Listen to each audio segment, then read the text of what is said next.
Assalamualaikum warahmatullahi wabarakatuh. Perkenalkan nama saya Kartika Dewi Stiana dengan NIM 12519220002.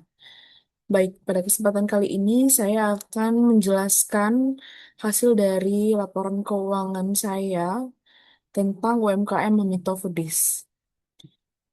UMKM Mamito Foodies ini bidang usahanya adalah produksi dan penjualan makanan ringan.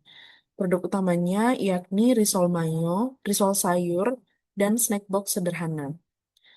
Berlokasi di Jalan Sudirman nomor 158 Pekanbaru dengan pemilik Ibu Tia, yang mana Mamito Foodies ini sudah berdiri sejak tahun 2018. Di sini saya akan merangkum sebuah laporan dalam satu periode, yakni sampai 31 Januari 2026. UMKM Mamito Foodies Ibu Tia merupakan usaha mikro yang bergerak di bidang kuliner, khususnya produksi dan penjualan risol mayo. Usaha ini melayani pembelian harian, pesanan acara kecil, serta titipan produk ke beberapa warung sekitar. Baik, kita lanjut ke kode akun. Berikut adalah daftar kode akun yang akan kita pakai pada saat menginput ke laporan keuangan nanti. Kita lanjut ke slide selanjutnya. Ini adalah daftar pelengkapan selama 1 bulan penuh di bulan Januari dengan saldo awal 0. Kemudian membeli sejumlah perlengkapan selama bulan Januari sebesar 1.200.000. Kemudian perlengkapan tersisa per 31 Januari 2026 itu 400.000. Sehingga perlengkapan yang terpakai sekitar 800.000.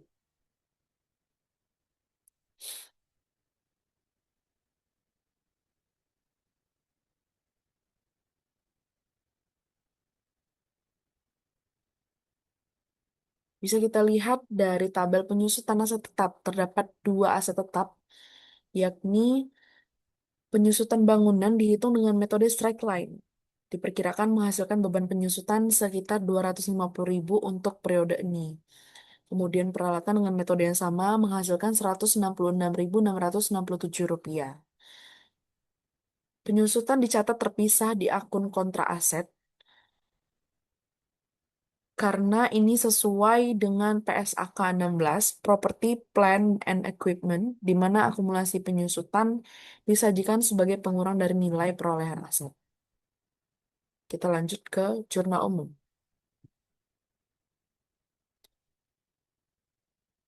Berikut adalah jurnal umum dari Mamito Foodies selama 1 bulan penuh di bulan Januari dari tanggal 1 sampai tanggal 30 Januari 2026.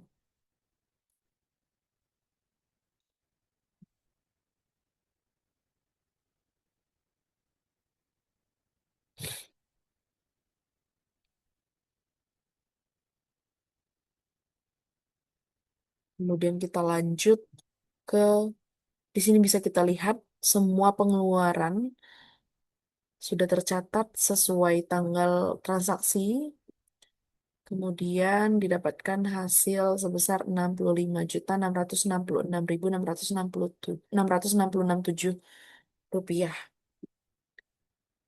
yang mana ini sesuai ya antara debit dan kredit. Kita lanjut ke neraca saldo sebelum penyesuaian.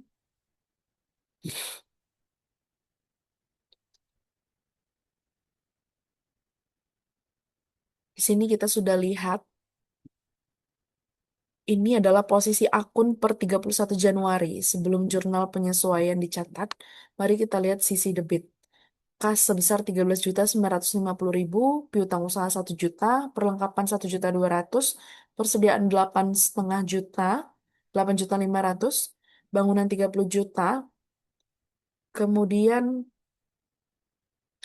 peralatan 8 juta, kemudian beban gaji 2 juta, beban listrik dan air 650.000, beban sewa 1.200.000. Sedangkan sisa kredit dengan utang usaha 1.500.000, pendapatan diterima di muka 1.500.000, modal pemilik 42.950.000, dan pendapatan usaha 18.500.000. Total debit dan kredit sama ya, 66.500.000 rupiah. Neraca saldo artinya balance. Tapi ingat, angka-angka ini belum mencerminkan posisi yang sebenarnya pada akhir periode. Maka itulah kenapa kita harus melakukan penyesuaian. Kita lanjut ke jurnal penyesuaian. Sekarang kita akan mencatat bahan beban bahan baku di debit sebesar 5.900.000, kemudian persediaan 5.900.000. Artinya beban bahan baku pada persediaan. Begitu juga pada perlengkapan sebesar 800.000, kemudian beban perlengkapan pada perlengkapan sebesar 800.000. Sama dengan penyusutan bangunan dengan penyusutan peralatan. Artinya, selama periode ini, persediaan yang dipakai untuk kegiatan usaha adalah 5.900.000. Sisa persediaan akhir menjadi 2.600.000 untuk persediaan bahan baku. Persediaan turun, beban naik, sesuai prinsip matching. Beban diakui pada periode yang sama dengan pendapatan yang dihasilkan. Kemudian, untuk beban perlengkapan 800.000, saldo akhir perlengkapan menjadi 400.000. Maka perlengkapan yang terpakai diakui sebagai beban. Saldo akhir perlengkapan menjadi 400.000. Nah, kemudian beban penyusutan juga sama. Dan total penyesuaian debit kredit sama-sama 7.116.667 rupiah. Kiri kanan sudah balance ya. Kita lanjut ke neraca saldo setelah penyesuaian. Setelah penyesuaian dimasukkan, kita dapat neraca saldo setelah penyesuaian. Inilah posisi yang sudah mencerminkan kondisi real perusahaan per akhir periode. Beberapa perubahan yang patut diperhatikan. Yang pertama, persediaan turun dari 8.500.000 menjadi 2.600.000 pada kolom berikut. Kemudian perlengkapan turun dari 1.200.000 menjadi 400.000. Karena tadi di sebelumnya itu 800.000 yang sudah terpakai. Kemudian muncul akun baru, beban bahan baku sebesar 5.900.000, yang mana ada juga beban perlengkapan 800.000, beban penyusutan bangunan 250.000, kemudian beban penyusutan peralatan 166.667 rupiah. Dan modal pemilik naik dari 42.950 menjadi 45 juta. Selisih 2.050.000 menunjukkan laba periode berjalan yang belum ditutup ke akun modal. Sehingga total debit dan kredit masih balance 66.916.667 rupiah. Artinya di sini penyesuaian kita sudah benar. Kita lanjut ke laporan laba rugi. Ini adalah laporan laba rugi selama 1 bulan penuh Januari 2026. Yang pertama kita lihat pada pendapatan usaha itu sebesar 18.500.000, kemudian beban bahan baku 5.900.000, beban gaji 2 juta, beban listrik dan air 650.000, beban sewa 1.200.000, beban perlengkapan 800.000, beban penyusutan 250.000. Maksudnya beban penyusutan bangunan ya.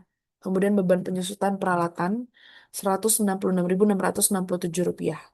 Sehingga kita dapat total beban sebesar 10.966.667 rupiah. Kemudian 18.500 dikurang dengan total beban. Didapatkan hasil 7.533.333 rupiah. Angka laba bersih inilah yang akan dipindahkan ke laporan perubahan modal dan akhirnya ke laporan posisi keuangan sebagai bagian dari ekuitas. Kita lanjut laporan posisi keuangan. Ini adalah laporan posisi keuangan selama 1 bulan penuh Januari 2026. Bisa kita lihat dari kolom aset sudah ter terpisahkan antara aset lancar dan aset tetap, yakni pada aset lancar kita lihat ada kas sebesar 13.950, piutang usaha 1 juta, perlengkapan 400.000, persediaan 2.600.000 dengan total aset lancar sebesar 17.950.000. Ya, berikut ya. Dengan kemudian kita lanjutkan pada aset tetap, terdapat bangunan sebesar 30 juta, Akumulasinya dikurangi 250.000, kemudian ada peralatan 8 juta, kemudian ada akumulasi dikurangi 166.667 rupiah. Didapatkan total aset tetap sebesar 37.587.333 rupiah. Sehingga kita dapatkan total aset sebesar 55.533.333 rupiah.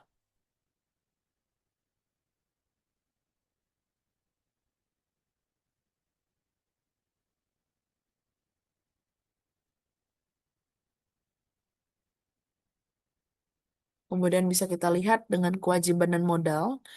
Pada pada kewajiban terdapat 2 poin, utang usaha dan pendapatan. Utang usaha sebesar 1.500.000 dan pendapatan 1.500.000 dengan total kewajiban 3 juta. Kemudian dengan modal pemilik 52.533.333 rupiah. Sehingga didapatkan total kewajiban modal sebesar 55.533.333 rupiah.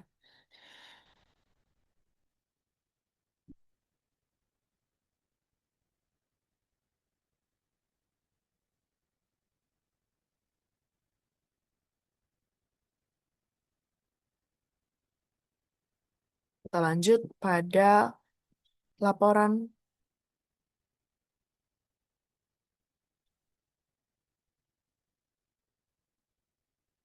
laporan arus kas. Yap, di sini bisa kita lihat untuk laporan arus kasnya.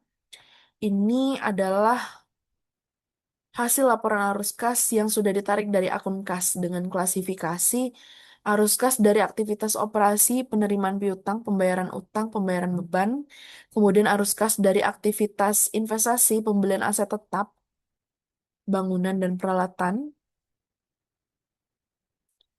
Kemudian untuk arus kas dari aktivitas pendanaan, itu terdapat penambahan atau pengurangan modal pemilik, sehingga saldo akhir kas akhir sebesar 13.950.000. Yang mana ini harus sama dengan akun kas di neraca.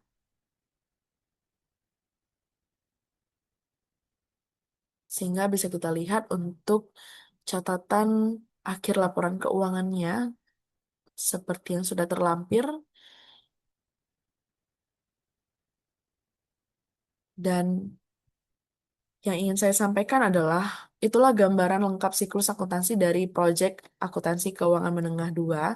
Yang ingin saya garis bawahi adalah penyesuaian adalah jembatan antara pencatatan cash basis dan accrual basis. Dan poin kedua, akun kontra aset seperti akumulasi penyusutan wajib dipisah. Tidak boleh langsung mengurangi nilai perolehan. Dan yang ketiga, laba bersih harus konsisten antara di laporan laba rugi, di perubahan modal, dan di ekuitas laporan posisi keuangan. Kalau ada ketidakcocokan, seperti selisih 2.050.000 yang tadi, itulah fungsi dari rekonsiliasi. Kita telusuri jurnal umum, buku besar, dan neraca saldo untuk memastikan setiap pos tercatat dengan benar.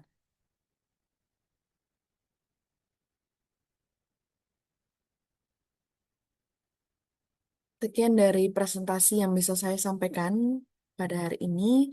Lebih dan kurang mohon dimaafkan. Terima kasih. Assalamualaikum warahmatullahi wabarakatuh.